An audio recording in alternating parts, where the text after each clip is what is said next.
Et coucou, j'espère que vous allez bien. On est le vendredi 22 septembre et j'ouvre un nouveau vlog. Je vous souhaite la bienvenue dans ce vlog avec moi pour une nouvelle semaine. Alors, j'ouvre aujourd'hui parce que je sais pas ce qui se passe cette semaine. C'est Noël tous les jours. Je suis trop contente, mais je vois ma palle qui grandit à vue d'œil. Alors, celui-ci me vient de chez Talent Édition. Alors, ils sont toujours super beaux. Voilà, vraiment. Bon, désolée, mais j'enlève le bandeau. Hop. Donc, c'est Ne t'endors pas de Stacy Willingham. Apparaître aux éditions Talent Édition le... je crois qu'il sort le 27. Alors, l'année dernière, j'ai lu... alors, attendez, je reviens parce que je vais vous montrer celui de l'année dernière. Donc, j'avais reçu de la part de chez Talent Édition l'année dernière le premier roman de l'auteur, Une lueur dans la nuit, que j'avais absolument adoré, qui est d'ailleurs disponible en poche à partir, je vous remets un petit peu droit, voilà, à partir du 27 septembre également. Donc voilà, c'était quand même pour vous le montrer. Et là, la couverture est vraiment dans le même esprit. Elles sont vraiment trop belles. Et puis elles sont en matière un peu, ça fait on dirait un petit peu du velours. J'adore, elles sont trop belles. Je remercie énormément Philippe de chez Talent Édition pour l'envoi de ce roman. Et je vais tout de suite vous lire la quatrième de couverture. Dans la moiteur du sud des États-Unis, des choses sombres et dangereuses rôdent la nuit. Dans les bois, sur les rives des marais, sous la surface de l'eau. Mais ce n'est pas forcément des bêtes sauvages dont il faut se méfier. Savannah, mars 2023. Il y a un an, la vie d'Isabelle Drake a changé pour toujours. Son fils Mason a été kidnappé au milieu de la nuit dans son berceau, pendant qu'elle et son mari étaient en train de dormir dans la chambre d'à côté. Sans preuve ni piste, l'enquête stagne, son couple en pâtit. Cependant, Isabelle ne peut pas se reposer tant qu'elle n'aura pas retrouvé son fils. Littéralement, excepté les occasionnelles siestes et les phases de micro-sommeil pendant lesquelles elle perd la notion du temps. Elle n'a pas dormi depuis un an. L'existence entière d'Isabelle tourne désormais autour de ses propres recherches pour trouver Mason, dans l'espoir de secouer un nouveau témoin ou de trouver une nouvelle piste. Elle accepte de se faire longuement interviewer pour un podcast. Néanmoins, les questions incessantes en plus de son insomnie, ont fait remonter des souvenirs pénibles de son enfance. Des souvenirs qui commencent à la faire douter de sa mémoire. De la nuit où Mason a disparu, de son entourage et d'elle-même. Isabelle ne trouvera pas le repos tant qu'elle n'aura pas découvert toute la vérité, quelle qu'elle soit. Une lecture rythmée, une ambiance inquiétante et sinistre, une tension palpable, vous ne lâcherez pas.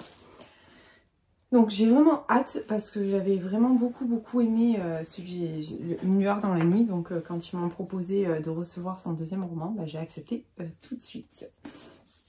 Donc dans tous les cas, je vais vous en reparler très vite. Ensuite, j'ai reçu cette jolie box qui me vient de chez Harper & Collins. Alors je suis vraiment trop contente parce que c'est la première fois que je reçois une box. Voilà, c'est ouvert. Alors, donc je vais vous montrer. C'est super bien emballé. Hop. Alors, oulala, mais il y a plein de choses dedans. Qu'est-ce que c'est? Café Angel, une nouvelle ère. Donc, ça doit être du café pur arabica moulu. Hop, je sais pas si vous voyez. Voilà. Donc en fait, Harper & Collins vont sortir une nouvelle gamme de romans étrangers qui va s'appeler Au gré du monde. Et donc ils m'ont proposé de recevoir ça et je suis trop contente de le recevoir parce que moi j'aime bien les romans étrangers et ça a l'air très prometteur. Donc je regarderai bien le catalogue, je vous reparlerai certainement de... ah ben voilà, programme 2023-2024. Donc, Café Angel, temps de nuit, je vous montre. Voilà, donc ça c'est tout le programme pour l'année à venir. Donc je sais pas ce qu'il y a. Ah oui, donc il y a Café Angel. Alors je suis super contente parce que donc Café Angel, c'est de Anne Jacob. Donc Anne Jacob, La Villa aux Étoffes. Donc je viens de terminer, que j'ai terminé hier soir. Donc je suis vraiment contente. Voilà, pour la série. Alors on va voir un petit peu ce que nous dit alors Wiesbaden 1945. La jeune Hilde a du mal à croire à sa chance. La guerre est finie, le café Angel a été miraculeusement sauvé. Hilde rêve de redonner à l'entreprise familiale le prestige qu'elle avait autrefois. Quand ce café emblématique de la région réunissait artistes et personnalités influentes pour cela. Elle ne peut compter que sur elle-même et sur sa mère, son père et ses frères n'étant pas revenus du front français. Grâce au marché noir florissant, elle parvient à rouvrir le café et les clients affluent. Des soldats américains comme des Fräulein, ceux qui ont réussi à garder leur possession pendant la guerre, comme ceux qui ont tout perdu. Contre toute attente, le père de Hilde est libéré et rentre chez lui. Mais à peine retrouvé, la joie est de courte durée. Maintenant que son père est de retour, Hilde est reléguée à un rôle de serveuse et lorsqu'une belle jeune femme réfugiée de Prusse orientale se présente au café comme sa cousine Louisa, c'est le cœur de tous les habitants de l'immeuble et de ceux qui fréquentent le café que sa nouvelle venue va conquérir, y compris celui de l'amour de jeunesse de Hilde. Un roman choral puissant dans lequel se croisent au café Angel une foule de personnages, tous plus attachants les uns que les autres. On aurait envie d'y faire un tour et de compter parmi les clients et les amis des coches irrésistibles. Bon, je suis super contente. La couverture est vraiment très très belle. Vraiment, cette collection promet d'être vraiment super belle. Oh, trop chouette! Un petit éventail aux couleurs.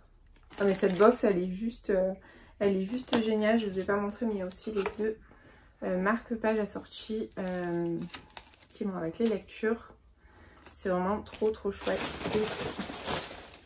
Et donc le deuxième livre qui est Tant de nuances de pluie de Ashna Leni, best-seller du New York Times. Kyoto 1948. Nori Kamina n'a que 8 ans lorsque sa mère la laisse devant l'immense demeure de sa grand-mère. La famille Kamisa est parmi les plus nobles du Japon, or Nori, aux cheveux crépus et à la peau foncée, est le fruit d'une relation scandaleuse avec un gaijin, un étranger noir de surcroît. Alors sa grand-mère va tout faire pour la cacher. Elle l'installe au grenier et l'oblige à subir des traitements pour la rendre plus japonaise. Elle lui lisse les cheveux et la soumet à des bains d'eau de javel pour que sa peau blanchisse. Quelle horreur! Nori accepte son sort malgré sa curiosité lancinante pour ce qui se trouve à l'extérieur des murs du grenier. Mais lorsque le hasard amène son demi-frère aîné légitime, Akira, sur le domaine qui est son héritage et son destin, Nori accède à un monde nouveau.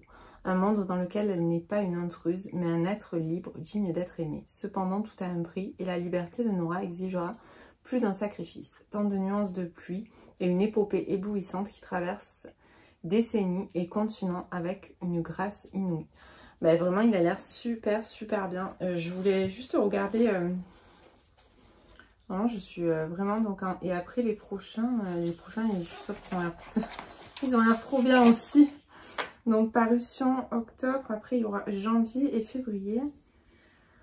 La fille de Alchingland. Il y a tout qui est écrit dedans. Je vais tout lire et je vous en reparlerai certainement pour vous parler des parutions suivantes. Donc, j'avoue que je ne m'attendais pas à une box aussi belle. Mais je suis vraiment trop contente. C'est la première fois que je reçois une jolie box comme ça.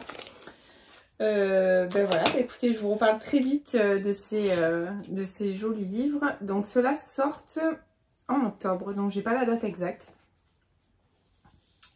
Café Angel, parution octobre 2023, mais on n'a pas la date exacte. En tout cas, la présentation, elle est vraiment juste magnifique. Voilà, donc ça c'était pour les réceptions cette semaine. J'ai été énormément gâtée, je me sens ultra chanceuse et franchement ça me touche énormément. Je suis même gênée d'avoir reçu autant dans la même semaine. Mais voilà, je vous reparlerai très vite de tous ces livres. Voilà, je suis trop contente. Alors ensuite, on va quand même parler un petit peu lecture, on va en profiter.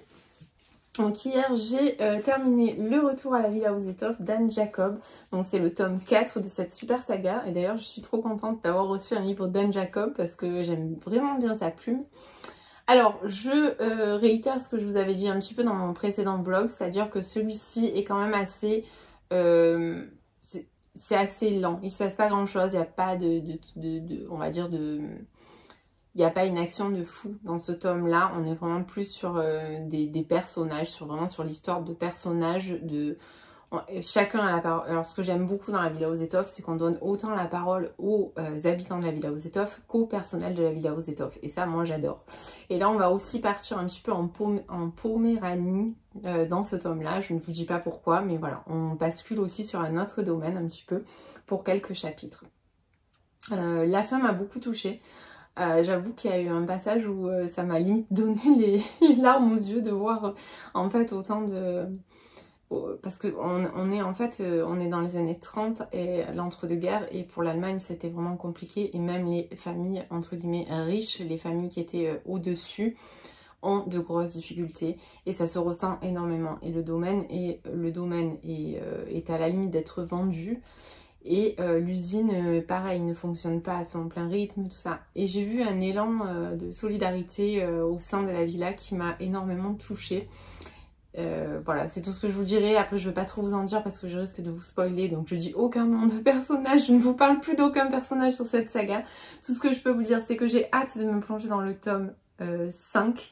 Donc, le tome 5 que je vous ai montré l'autre jour, je ne l'ai plus là sous la main. Je crois que c'est... Tempête sur la Villa aux Étoffes, il me semble, puisque le tome 5 va être consacré, je pense, à la Deuxième Guerre mondiale, et j'ai vraiment très hâte. Comme vous le savez, c'est ma période de prédilection. D'ailleurs, je suis plutôt servie là, puisque j'en ai reçu un sur cette période-là. Donc, dans tous les cas, je vous en reparle très vite. Alors, pour aujourd'hui, ça sera tout. J'ai commencé une nouvelle lecture hier soir, mais je vous en parlerai quand je l'aurai terminée. Tout ce que je peux vous dire, c'est que j'adore ma lecture. Elle est vraiment très chouette. Et je vous en parlerai quand je l'aurai terminée. Donc, je vous dis à très vite.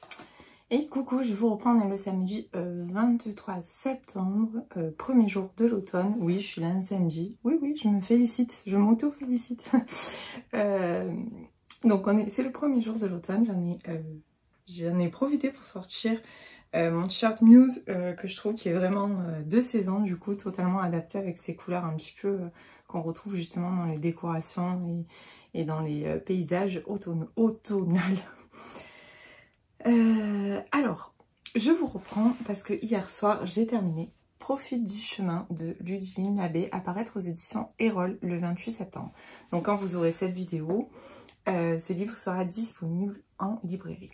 Donc déjà, je vous tiens à vous remontrer cette jolie couverture qui est vraiment trop belle. Je la trouve vraiment magnifique. Alors, j'ai adoré ma lecture. Vraiment, je l'ai adoré. Alors, c'est un feel good, on va dire, proche développement personnel quand même. Et vous savez que je suis souvent très dure avec ce genre de lecture parce que j'ai horreur des raccourcis faciles. Ou voilà, les préceptes du développement personnel, souvent j'ai plutôt tendance en fait à mettre un coup de hache dedans plutôt qu'à les adopter. Mais là, je dois dire que les choses sont très bien amenées. Les personnages sont tous extrêmement sympathiques et on s'y attache dès le début. Et puis, gros point fort de l'histoire, cette histoire se déroule en Guyane. Alors, je ne connais pas la Guyane française, pas du tout, je n'y ai jamais mis les pieds. Mais je dois dire que ce dépaysement m'a vraiment plu et qu'à la fin du livre, j'avais juste envie de prendre un billet d'avion et de partir en Guyane. Voilà, c'était vraiment une très bonne lecture, très dépaysante, mais pas que. Alors, pour vous parler un petit peu de l'histoire, Lou est prof de français, il me semble. Oui, c'est ça, prof de français en région parisienne.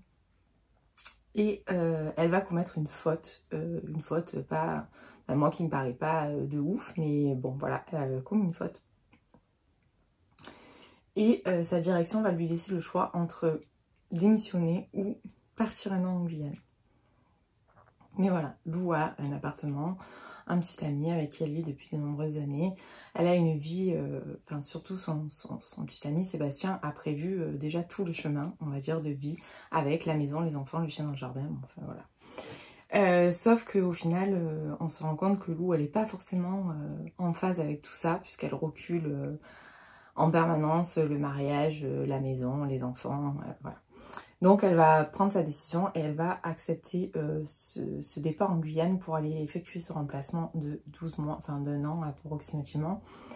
Mais c'est quand même assez compliqué parce qu'elle doit tout laisser derrière elle. Et en même temps, elle le fait quand même. Donc elle va arriver en Guyane. C'est un pays qui est quand même bien différent du nôtre. Les coutumes sont différentes, la manière de vivre est différente, le climat est différent, tout est différent. Donc quand elle arrive en Guyane, elle va rencontrer des gens sur place et tout va très vite en fait. Tout va très vite bien se passer au final. Ça va être un peu compliqué au départ, mais voilà, finalement, elle va se faire des amis, elle va découvrir ces paysages, on va dire très sauvages, puisque la Guyane c'est quand même assez sauvage, c'est des paysages qui sont encore assez préservés. Donc voilà. Et on va suivre donc le chemin de Lou. Donc ici, il est question d'une grosse remise en question, puisque finalement, elle va profiter de ce départ pour se remettre en question, pour mettre en question toute sa vie, en fait, au final, puisque elle se rend bien compte, une fois qu'elle est loin, qu'elle n'a pas forcément envie de la maison, des enfants et du chien dans le jardin avec Sébastien, qu'elle palpite pas autant que ce qu'elle devrait palpiter. Enfin voilà, bon après je vais pas tout vous raconter non plus, mais j'ai beaucoup aimé la manière dont l'auteur l'aborde. C'est très spirituel. Il y a un côté très spirituel d'ailleurs à la fin. Alors je vous avais déjà montré je crois, mais voilà, elle explore en fait les cartes du tarot de Marseille. Alors, il faut savoir, je ne vous en ai jamais parlé ici, mais je suis très je me suis beaucoup intéressée au tarot de Marseille et à différents oracles. Et le tarot de Marseille est un jeu que j'aime beaucoup d'ailleurs. J'en ai toujours un. J'en ai un qui voyage avec moi depuis 25 ans au moins, je pense. Donc c'est un vieux jeu. Vous voyez, il a bien voyagé. Les cartes sont bien patinées. Voilà, moi je m'intéresse beaucoup au tarot de Marseille parce que je trouve que en fait c'est un jeu qui il y a plein de cartes, il y a 22 arcanes plus les arcanes mineurs, ça ce sont les arcanes majeurs. Et j'ai toujours bien aimé les cartes, j'ai toujours bien aimé en fait leur signification. Moi le tarot de Marseille, je m'en sers un petit peu comme un conseiller quelque part, quand j'ai une petite question ou une petite interrogation ou que je m'interroge sur un truc en particulier. J'aime bien faire un petit jeu en croix et voir les cartes qui sortent. Je ne suis pas du tout une experte, je ne tire pas les cartes pour les gens, pour personne, mais voilà, moi pour moi j'aime bien et je le prends un petit peu en fonction des arcanes qui sortent comme un conseil. Alors c'est vous, je vous en ai jamais parlé ici parce que ça fait toujours un peu perché, je trouve, quand on parle d'oracle ou de tarot, parce qu'on se dit oulala, mais non, en fait moi vraiment j'ai rien de... Voilà, c'est juste quelque chose qui m'a toujours attirée, qui m'a toujours intéressée. J'ai lu pas mal de livres sur le sujet et c'est vrai que quand j'avais reçu cette proposition de service presse et que j'ai vu à la fin qu'elle parlait de cartes de tarot, j'ai dit bon, je fonce parce que c'est pour moi. Et en fait c'est vrai qu'à la fin on se rend compte que elle explore chaque chapitre avec une carte du tarot. Et j'ai beaucoup aimé la manière dont l'analyse qu'elle en fait et surtout le rapprochement avec l'histoire de Lou. Pour en revenir au livre, je me suis beaucoup attachée à Lou. J'ai adoré ce personnage, même si par moments elle est un petit peu, elle est indécise, hein, et puis elle va aller chercher au fond d'elle. Quelque part, en fait, ce livre, c'est pour moi, c'est une sorte de libération. Comment briser les chaînes, comment casser la prison dans laquelle on s'est soi-même enfermé en fait, puisque souvent on s'enferme. Moi j'ai cette sensation-là, j'ai eu cette sensation-là des fois dans ma vie, de m'être moi-même enfermée dans ma propre prison, c'est-à-dire en me conformant à certaines choses qui n'étaient pas pour moi. Et c'est un peu le message de ce livre. Moi je n'ai qu'un conseil à vous donner, c'est lisez ce livre, vraiment. Voilà, il n'y a pas de précepte tout fait comme on peut souvent retrouver, et la chose qui m'horripile et qui m'agace et qui me fait lever les yeux au ciel, parce que des fois on se dit que c'était aussi simple. Alors là, certes, elle va partir, elle va avoir un déclic en quelque sorte, ce départ et on va dire ce dépaysement et se retrouver seule au final, loin de tout ce qu'elle a l'habitude de fréquenter. Donc oui, c'est quelque part, c'est un petit peu, ça peut paraître un peu cliché, mais j'ai pas trouvé que ça l'était. Et puis vraiment par contre, donc on sait à la fin que la Guyane est une expérience personnelle pour Ludivine Labbé, et j'ai adoré la manière dont elle en parle, je vous assure. Moi j'aime un peu ces paysages encore un peu sauvages qui n'ont pas été forcément trop façonnés par l'homme, et ça donne envie.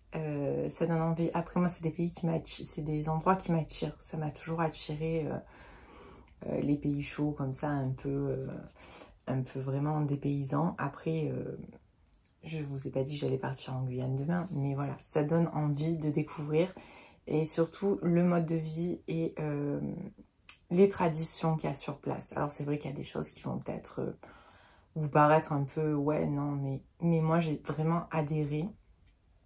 Et pourtant vous savez, j'adhère pas souvent à ce genre de choses parce que je suis souvent très très dure quand je lis des livres comme ça. En général je vais toujours chercher le petit truc qui coince.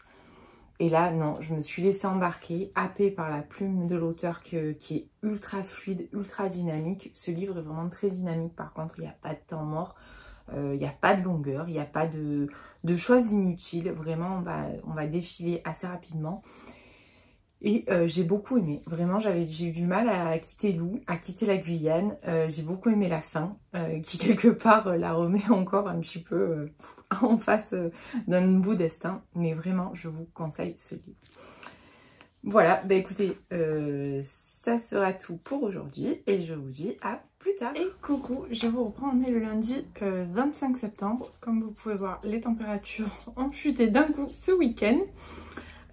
Donc voilà, ce matin c'était vraiment nécessaire. Bon là je pense que je vais pas trop pouvoir tarder à l'enlever, mais voilà, ce matin c'était vraiment nécessaire. Sinon, je voulais vous parler de ma dernière lecture qui est Ne t'endors pas de Stacy Willingham, apparaître aux éditions Talent Édition le 28 septembre. Donc je vous ai déjà lu la 4e de couverture quand j'ai fait l'unboxing en début de ce vlog. Et je l'ai commencé samedi matin. Et je l'ai littéralement dévoré. Parce que pourtant il fait quand même 420 pages. Mais voilà, je l'ai littéralement dévoré parce que j'ai adoré cette lecture. Alors j'avais déjà beaucoup aimé celui de l'année dernière qui était paru à peu près à la même période.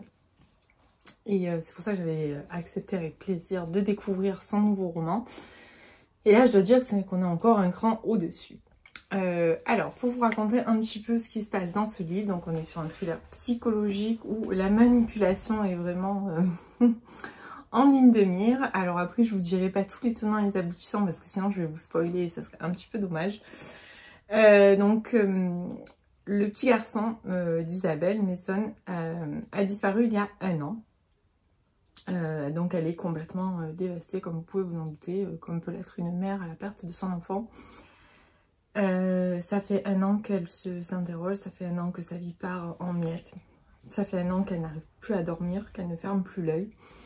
Entre temps son mari est parti, enfin bon bref, tout va mal.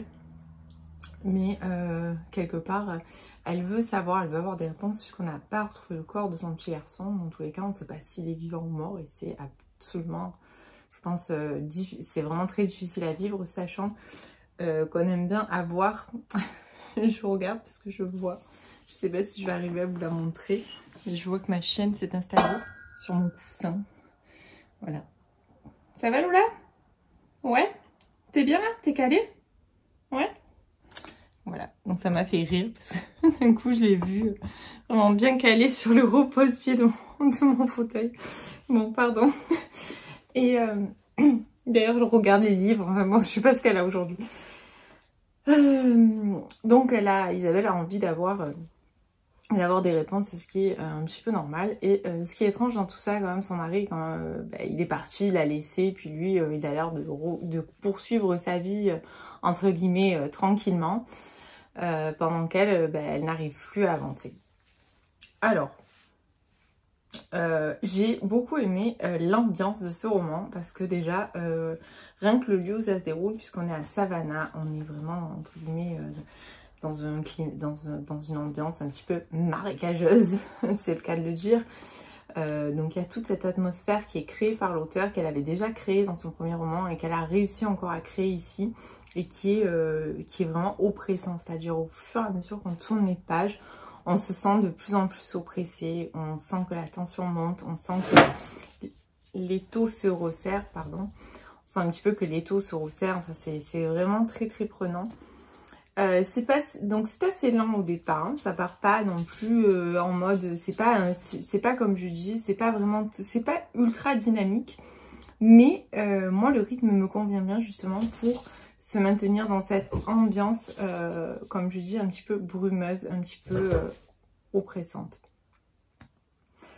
Alors, ce que j'ai beaucoup aimé, c'est que dans ce thriller psychologique, on est sur plusieurs temporalités. Alors, il y a une double temporalité avec un avant et un maintenant. Donc, le avant nous ramène à l'enfance d'Isabelle, où on se rend compte là aussi qu'il y a beaucoup de zones d'ombre, il y a beaucoup de choses, on va dire que les drames dans sa vie la poursuivent un petit peu. Et dans la période de maintenant, on a également des flashbacks qui vont nous raconter comment elle a rencontré son mari, comment se déroulait leur relation, enfin, plein de choses qui se sont passées. Je suis désolée, je ne sais pas ce qu'elles ont aujourd'hui. Voilà, on a toutes ces multiples temporalités et ça, moi, je suis ultra fan. La plume est très agréable, c'est très fluide, ça se lit vraiment très très bien parce que vraiment, je l'ai lu au final, j'ai lu très très vite. Voilà, et alors le dénouement, waouh! Alors sur le coup, vraiment, j'étais vraiment partie sur un truc parce que il faut savoir que donc Isabelle ne dort plus, elle a des problèmes de sommeil, on se rend compte qu'elle en avait déjà dans l'enfance où elle était somnambule. Donc on part vraiment sur un truc en s'imaginant plein de choses sur tout ce qu'il a pu se passer autant dans son enfance que maintenant. Donc et là je me dis c'est ça bof, mais non c'est pas ça du tout. Et le dénouement nous réserve vraiment des surprises et pas qu'une, parce que on croit que c'est fini et puis non, il y a encore un truc et puis voilà. Non vraiment voilà, il sort le 28 septembre, allez-y, foncez. Et vous savez aussi que vous avez son premier roman qui sort en poche le 28 septembre. Vraiment, je vous les conseille si vous aimez les thrillers psychologiques, si vous aimez ces ambiances un petit peu marécageuses, ces atmosphères lourdes, pesantes, un petit peu comme quand il fait très chaud, très lourd, très humide. Je vous conseille celui-là, il fera tout à fait le job. Voilà, donc je m'excuse, mais cette semaine, c'est vrai que je ne vais vous parler que de romans qui sortent, puisque je vous ai parlé, je crois, de Profit du chemin qui sort le 28 aussi, celui-là qui sort le 28. Et maintenant, je vais enchaîner avec Une marque indélébile. Alors, je n'ai pas terminé, je l'ai commencé hier soir. Donc, il est à paraître le 27 septembre chez Hugo Roman. Donc, c'est un livre de Lionel Abo et de Johan Pérez, un roman à 4 mains. Donc, j'avais lu cet été le premier volet de la trilogie. Et là, j'ai commencé hier soir. J'en ai déjà dévoré plus de la moitié. Ouais, plus de la moitié, je dirais même les 2/3. Et j'espère vraiment le terminer ce soir pour vous en parler demain. Pour l'instant, tout ce que je peux vous dire, c'est que je retrouve cette plume que j'avais beaucoup appréciée dans le tome 1. Cette construction atypique qui nous balade de genre en genre, de chapitre en chapitre, avec juste un lien conducteur, donc qui est... on retrouve les mêmes enquêteurs en fait que dans le tome 1. Donc on retrouve Victoire et Gabriel. Et là, en fait, l'intrigue est autour d'un tatouage. Gabriel s'est réveillé un matin avec une gueule de bois. Il se rappelle juste que la veille, il s'était rendu dans un bar où il se souvient bien de ne pas avoir bu d'alcool et qu'il s'est réveillé le matin avec non seulement une gueule de bois, la tête vraiment en vrac, mais surtout un tatouage sur l'omoplate et qu'il n'a aucun souvenir de ce tatouage. Et donc là, on va mener un petit peu une enquête et se rendre compte que... Et il va chercher à savoir... en compagnie de Victoire bien sûr, et il va s'apercevoir qu'il n'est pas le seul à avoir vécu un moment aussi insolite, aussi étrange. Voilà, c'est tout ce que je peux vous dire pour l'instant. Moi j'aime beaucoup la plume des auteurs, c'est très dynamique là par contre, c'est bourré d'humour, c'est ultra rythmé. Et voilà, j'ai vraiment hâte de savoir ce que nous réserve le dénouement, parce que vraiment... Encore une fois, je suis surprise quoi. C'est Voilà, on ouvre, puis on a un premier chapitre, on se dit mais oh, et puis pourquoi il parle de lui d'un coup? On ne sait pas, et puis en fait on sait qu'au final tout va s'assembler, tout va se regrouper puisqu'on a quand même ce fil conducteur au milieu. Donc bah écoutez, sinon bah, j'avais rien de plus à vous dire. Oui, bah, que cette semaine bah, je vais vous parler essentiellement de romans à paraître qui seront déjà apparus bien évidemment. Qui seront déjà apparus quand vous aurez ce vlog, puisque vendredi matin, les 3 livres dont je vous ai parlé seront sortis. Et que moi, je me suis rendu compte ce matin que, en fait, j'ai un énorme retard sur mes publications. Alors, heureusement qu'ici, je suis à jour, parce que je vous parle de mes lectures vraiment dans les temps, juste après, quand j'ai retourné. Mais je me suis rendu compte que sur mon compte Insta, j'avais 10 publications de retard. Voilà. J'ai encore des chroniques du mois d'août que je n'ai pas... publié, donc pourtant je publie puisque j'ai un rythme sur Instagram où je publie 3 chroniques par semaine, enfin je veux dire c'est vraiment réglé avec des jours, mais voilà, je ne sais pas ce qui s'est passé, je me suis laissée un petit peu dépasser et c'est pas cette semaine que je vais rattraper mon retard vu que je vais devoir parler des livres qui sortent bien évidemment puisque c'est le but de mettre en avant les livres au moment de leur parution, on va dire dans les jours qui suivent. Déjà cette semaine j'en ai 3 qui paraissent le même jour, ça va être un peu compliqué de parler des 3 le même jour. Enfin bon, voilà, je vous ai raconté ma vie, j'avais besoin de le dire à quelqu'un. Je suis désolée. Donc je ne sais pas, voilà, je ne sais pas, on va voir. Je vais essayer de peut-être d'augmenter un petit peu le rythme de mes publications pour rattraper tout ce retard parce que j'avoue que c'est un peu bête. Voilà, bah écoutez, désolée pour cette petite parenthèse qui au final, je pense, ne vous intéresse pas du tout. Moi, dans tous les cas, je vous dis à très vite. Et coucou, je vous reprends, on est le mercredi 27 septembre. Alors je devais vous reprendre hier et puis au final j'ai passé une journée de dingue. Donc voilà, j'ai absolument pas eu le temps de vous reprendre la vidéo. Donc ben, je vous reprends aujourd'hui, j'espère que vous allez bien. Et moi je suis venue aujourd'hui vous parler du livre que j'ai terminé lundi soir, donc qui est Une marque indélébile de Lionel Abo et Johan Pérez. Vous l'aurez compris, c'est un roman à 4 mains. Je vous avais donc qui est paru aujourd'hui même chez Hugo Roman. Je vais y arriver. Alors, c'est un polar, mais c'est un polar totalement atypique, autant par la plume des auteurs, autant par l'intrigue que par sa construction. Alors, j'avais lu au mois d'août le premier volet de la saga qui était l'affaire Sophie M, que j'avais beaucoup aimé, et c'est pareil pour celui-ci, puisque déjà je retrouve la plume, donc... alors autant le premier je l'ai lu sans attente particulière puisque j'étais en totale découverte dans l'inconnu, alors que là j'avais quand même quelques attentes étant donné que je connaissais déjà la plume de l'auteur et le style, enfin la plume des auteurs et le style. Et je n'ai pas du tout été déçue, loin de là, j'ai passé un excellent moment, c'est très addictif. J'aime ces constructions un petit peu... qui partent, on a l'impression que ça part dans tous les sens et puis au final ça s'emboîte et ça s'imbrique. Et puis surtout ici on retrouve les enquêteurs qui étaient présents dans le premier volet, donc Victoire et Gabriel. Alors Victoire, je l'aime beaucoup, elle est on sent que c'est une femme qui est bon, voilà, qui a vécu des drames et qui est vraiment cabossée par la vie, mais j'aime beaucoup son tempérament. Et Gabriel est un peu plus effacé, c'est un peu plus... c'est quelqu'un de plus... il est différent, c'est deux tempéraments complètement différents, mais voilà, moi j'apprécie ces deux personnages et j'étais ravie de les retrouver.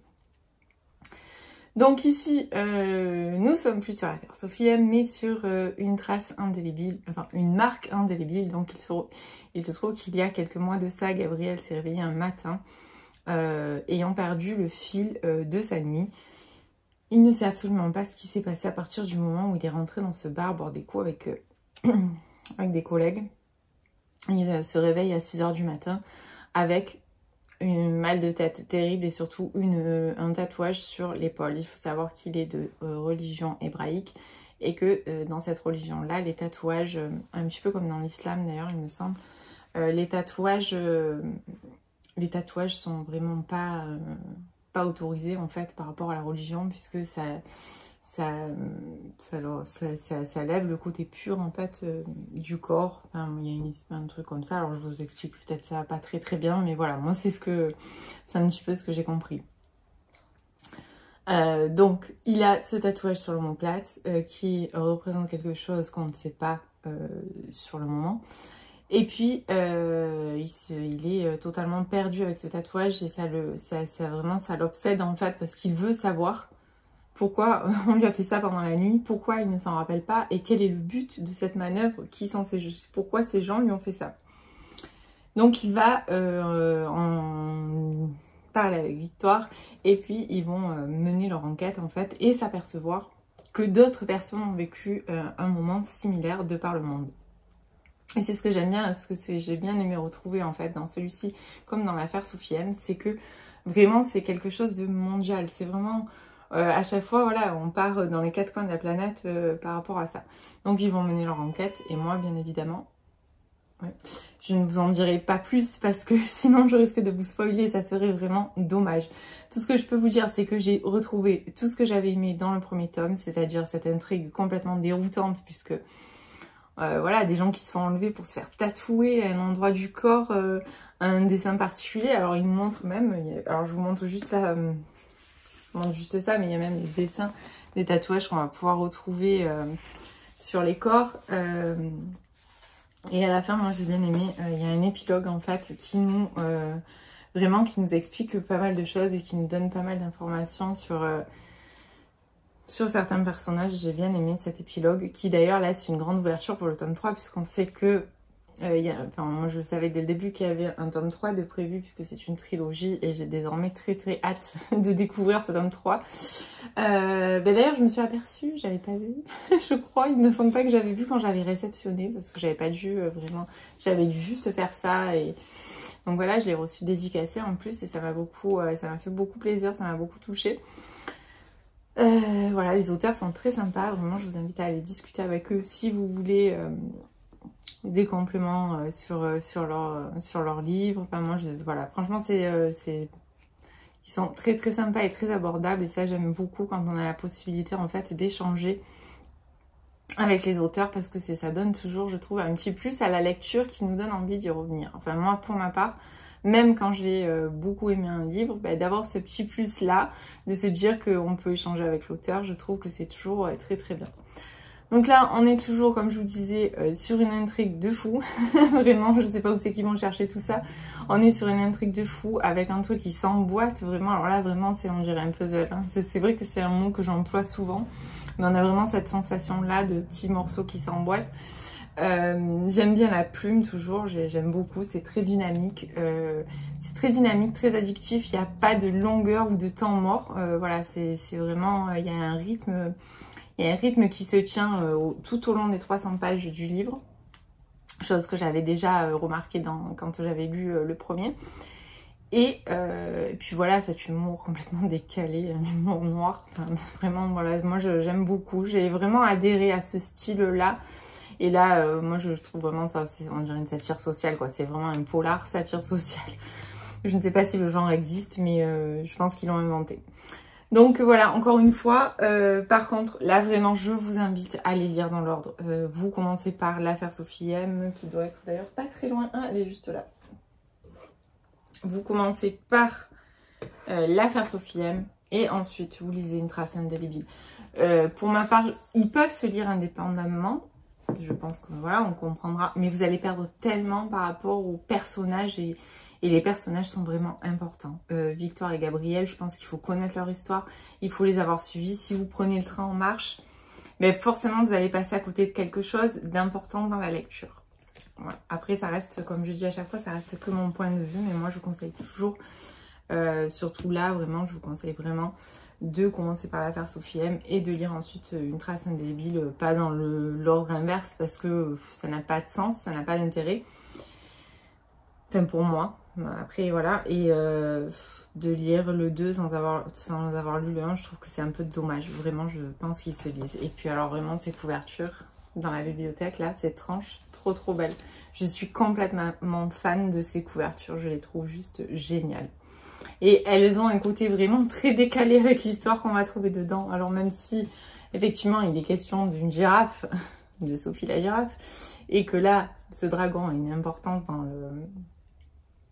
dans le livre, mais je trouve que par rapport au contenu du livre, la couverture est bien lumineuse, on pourrait presque croire à un petit truc sympa, un petit feel good d'enfant, mais non, pas du tout. Voilà, donc ce sera tout pour cette lecture-là. Il se trouve que hier soir, alors j'avais mis un post, j'avais mis une story Insta pour vous demander de choisir ma lecture. Donc j'avais laissé le choix entre 2 livres, donc le deuxième sera ma prochaine lecture je pense. Et j'avais mis celui-ci, donc Comment j'ai tué mon mari d'El Cosimano. Donc c'est paru aux éditions Charleston tout récemment, la semaine dernière, il me semble, je crois, aux alentours du 20, 21 ou quelque chose comme ça. Donc déjà il me tentait beaucoup. Puis j'ai regardé la vidéo du compte Les Lectures de Manon, donc du compte de Manon qui était lectrice Charleston 2023. Et là, bien évidemment, elle m'a totalement convaincue. De toute façon, voilà, dès que je regarde ces vidéos, j'ai envie, en général, après, j'ai envie d'acheter. Alors, je vais vous lire la 4e de couverture. Finlay Donovan est mortel. Tome 1. Comment j'ai tué mon mari. Rien ne va plus pour Finlay Donovan, autrice de romans policiers qui peine à décoller et mère célibataire de 2 enfants. Le livre qu'elle a promis à son agent n'est pas encore écrit. Son ex-mari a renvoyé la nounou sans lui en parler. Et elle a même dû déposer à l'école sa fille de 4 ans, du scotch dans les cheveux à la suite d'un incident capillaire. Alors qu'elle déjeune avec son agent pour discuter de l'intrigue de son nouveau manuscrit, leur voisine de table prend Finlay pour une tueuse à gages et glisse un mot dans son sac. Elle lui offre 50 000 $ pour la débarrasser d'un mari un peu trop encombrant. Finlay n'est pas une tueuse, mais cette somme réglerait bien des problèmes. Il n'y a pas de mal à se renseigner après tout. Mais à peine entrée dans le bar où travaille la potentielle victime, elle se retrouve embarquée dans une véritable enquête criminelle. La réalité dépassera-t-elle la fiction? Donc apparemment c'est un livre, donc c'est traduit de l'anglais. C'est une série Cozy Murder qui cartonne aux USA. Alors est-ce qu'il y a l'avis de une... Bon, il y a pas mal d'avis, alors je vais vous lire l'avis. On s'attache très vite à Finlay et on prend plaisir à la suivre dans ses aventures qui nous tiennent en haleine jusqu'à la fin. C'est du conte Lisez en moi. Alors moi j'ai commencé donc hier soir, j'ai déjà pas mal avancé puisque j'ai lu 200 pages sur 460 il me semble, donc j'ai quand même bien dépoté. Alors ce que j'ai adoré c'est que déjà on rentre directement dans le vif du sujet, ça prend pas 3 plombes à se mettre en place parce que c'est vrai que des fois dans certains Cozy Mystery, surtout le tome 1, on a une mise en place qui est assez longue et c'est souvent à cause de ça que je décroche dans les séries de Cozy Murder, même si j'adore l'ambiance, souvent ce côté un peu lent, des fois me fait un petit peu décrocher, comme j'ai fait avec Rendez-vous avec, comme les détectives du Yorkshire, où c'est vrai que ce tome 1 m'a plombé, et du coup je tarde à y revenir. Donc là ça va assez rapide, j'aime beaucoup le personnage de Finlay. Cette mère totalement dépassée qui vient de divorcer, son mari a refait sa vie déjà, il va se marier, enfin bon bref, tout va bien pour lui et elle galère financièrement, elle galère avec son boulot, avec son livre qui avance pas, elle galère avec ses gosses qui ont l'air totalement ingérables.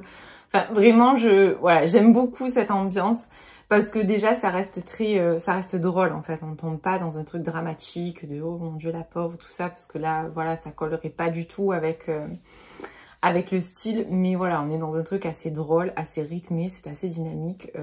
Finlay a le don quand même d'accumuler un petit peu les gaffes et les choses un peu bizarres. Mais voilà, donc c'est assez drôle. Donc je passe un bon moment. Je vais le reprendre ce soir. Alors je pense pas que je le terminerai ce soir parce qu'il en reste quand même pas mal. Mais voilà, je pense que le terminer d'ici demain. Et je vous en reparlerai du coup, je pense dans mon prochain vlog. Parce que dans celui-là, à mon avis, demain, j'aurai pas forcément... suffisamment, j'aurais pas terminé. Mais voilà, j'aime beaucoup, ça me semble très prometteur. Donc comme je vois que c'est un tome 1, je suppose qu'il y aura d'autres tomes à venir. Et écoutez, affaire à suivre le temps que je le termine. Sinon écoutez, pour aujourd'hui ça sera tout. Dans tous les cas, je vous reprendrai demain, soit en fonction de mon avancement, soit dans tous les cas pour clôturer ce vlog. Et je vous dis à très vite. Et coucou, je vous reprends, on est le jeudi 28 septembre. Donc je vous reprends parce que j'avais 2 petits colis dans ma boîte aux lettres. Ensuite, on parlera un petit peu lecture, mais on va d'abord commencer par ouvrir les colis. Alors, un, je sais ce que c'est, mais l'autre, j'avoue que je suis pas certaine. Ah oui. Oui. Alors, le premier me vient des éditions 6e de Nathalie Bianco et il s'appelle Le Petit Lynx. Alors, Le Petit Lynx. Alors, il sort à partir du 26 octobre, donc ça nous laisse un petit peu de temps devant nous, mais je vais quand même vous lire la 4e de couverture. Feikal, petit garçon sensible, grandit tant bien que mal auprès d'un père malade et d'une mère désespérément hostile. Il trouve refuge aux côtés du jeune Bouba, hyperactif et fan du Real de Madrid, de Monsieur Zachary, un mécanicien philosophe qui démonte les voitures et les âmes sur le parking de la résidence, et surtout auprès des gros C, les voisins, vieux fachos détestés de tous. Un jour, Feikal reçoit une lettre contenant une terrible révélation, une de celles qui bouleverse une vie. Alors, je vous remonte, la couverture est très parlante, je trouve, j'aime beaucoup. Alors, je ne sais pas si vous connaissez Nathalie Bianco, moi j'ai eu l'occasion déjà de recevoir en service presse 2 de ses précédents livres, donc j'ai reçu Ce Déquet et Les Printemps. C'est quelqu'un alors dans ses autres romans, que ce soit dans Ce Déquet ou dans Les Printemps, c'est un petit peu des morceaux de vie inspirés de personnages toujours assez forts.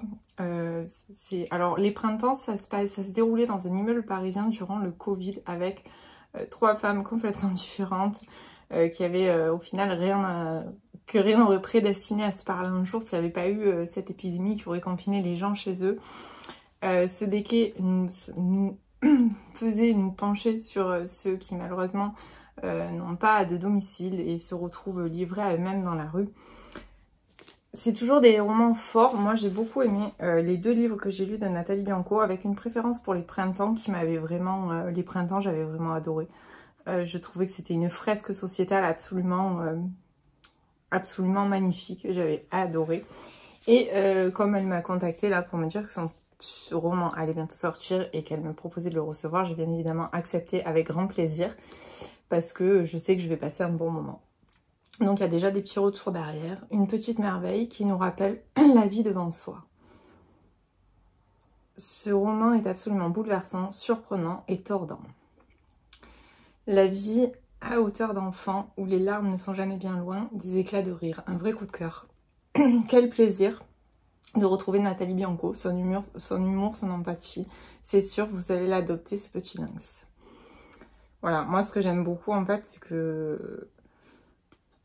c'est sa plume en fait, c'est sa plume qui fait vraiment tout parce qu'elle nous livre à chaque fois des histoires, c'est vraiment des fresques sociétales, mais elle nous livre à chaque fois des histoires puissantes avec une plume d'un réalisme frappant.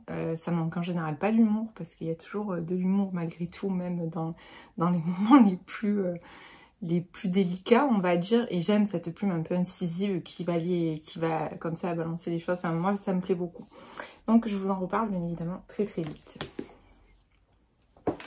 Alors, le deuxième me vient de chez Erol.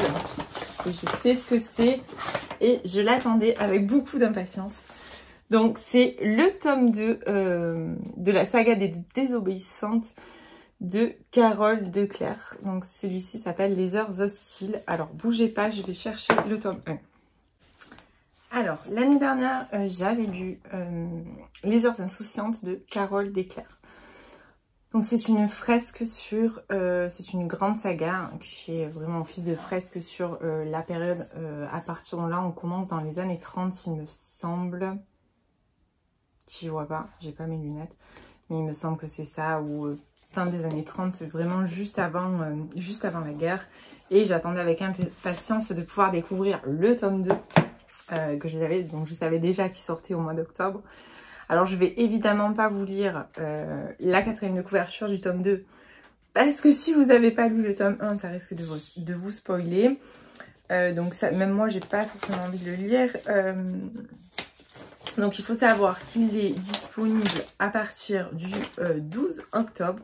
Et moi, j'ai vraiment hâte, parce que j'ai vraiment adoré ce roman. Et apparemment, il y a un tome 3 prévu en 2024 qui s'appellera Les Heures Sauvages. Non, j'avais vraiment adoré ce roman. Ah, mais d'ailleurs, je suis tellement touchée. Oh là là, il y a ma photo. Alors là, je suis vraiment trop contente. Il y a la photo que j'avais fait pour le tome 1 qui est juste là. Je sais pas si vous allez la voir là. Est-ce que j'arrive à faire bien le... Voilà. Il y a ma photo et il y a même mon avis sur la page. Ce roman m'a totalement captivée dès les premières pages. Tout est dosé avec justesse et j'y ai retrouvé tout ce que j'aime. La plume de Carole est fluide et addictive, ce n'est que du bonheur. Mais je suis tellement heureuse de lire ça, vraiment, ça me touche énormément. C'est super, vraiment, je suis trop contente, je m'y attendais tellement pas. Donc voilà, sur le, sur le dépliant, sur le papier presse, il y a mon avis et la photo. Celui-là, je vais le garder, c'est sûr. Je voulais quand même vous lire peut-être le tome 1 pour... la 4e de couverture du tome 1. Comme ça vous fera une petite idée, en fait, de ce que c'est cette saga. Pauline Kermadec et Nathalie de Tresmel ont grandi ensemble. À 19 ans, malgré des personnalités opposées, elles sont inséparables. Pauline, fille de diplomate réservé, pose un regard curieux et angoissé sur une Europe au bord du gouffre. Nathalie, issue d'une famille désargentée de la noblesse, lutte avec panache contre les préjugés et les convenances de son milieu. L'actualité de l'été 1938 les rattrape. Pauline doit suivre son père à Berlin, au chevet d'une paix toujours plus fragile. Au milieu des élites politiques européennes, elle fait la connaissance d'un séduisant éditeur allemand. Nathalie n'est pas en reste. Un jeune officier fait battre son cœur, n'en déplaise à leurs familles respectives. Dans un monde aux portes de la guerre la plus dévastatrice que va connaître l'humanité, l'avenir des deux amies est incertain. Pourtant, armées de la vigueur et de la détermination de la jeunesse, elles entendent imposer leur choix et conquérir leur indépendance. Voilà, donc c'est vraiment top, j'ai vraiment hâte, j'attendais avec impatience parce que voilà, j'avais vraiment beaucoup aimé. Il est d'ailleurs beaucoup plus gros que le tome 1, puisque le tome 1, il me semble qu'il n'était pas très gros. Ah si, quand même. 350, et là, du coup... Ah non, c'est quasiment pareil, on est à 375. Moi, j'avais l'impression qu'il était vraiment beaucoup plus gros, en fait, quand on voit les tranches, mais non. Pas tant que ça. Bon, c'était vraiment la bonne nouvelle du jour, je suis vraiment trop contente. Sinon, côté lecture, j'ai poursuivi ma lecture de Comment j'ai tué ton mari. J'adore, j'aime beaucoup. Alors, il me reste... je crois, 130 pages tout pile à finir. Je pense que je terminerai ce soir. Du coup, je vous ferai un update complet dans mon prochain vlog. Parce que là, ça va être un petit peu compliqué vu que j'ai pas la fin. Tout ce que je peux vous dire, c'est que pour l'instant, j'aime beaucoup. Après, on n'est pas sur un cozy mystery comme on a l'habitude d'en lire, c'est-à-dire en mode tea time. Enfin voilà, là, on est plus sur un côté très déjanté.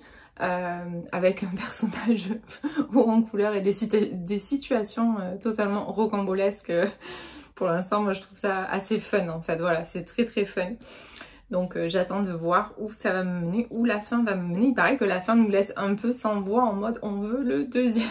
Donc j'attends de voir et dans tous les cas je vous en reparle dans mon prochain vlog puisque je vais clôturer celui-ci aujourd'hui afin que vous puissiez l'avoir demain en ligne sur ma chaîne. Écoutez, j'espère que ce vlog vous a plu, j'espère que vous allez trouver plein de nouvelles idées lecture pour faire augmenter encore votre palle. Et puis moi dans tous les cas je vous dis à la semaine prochaine.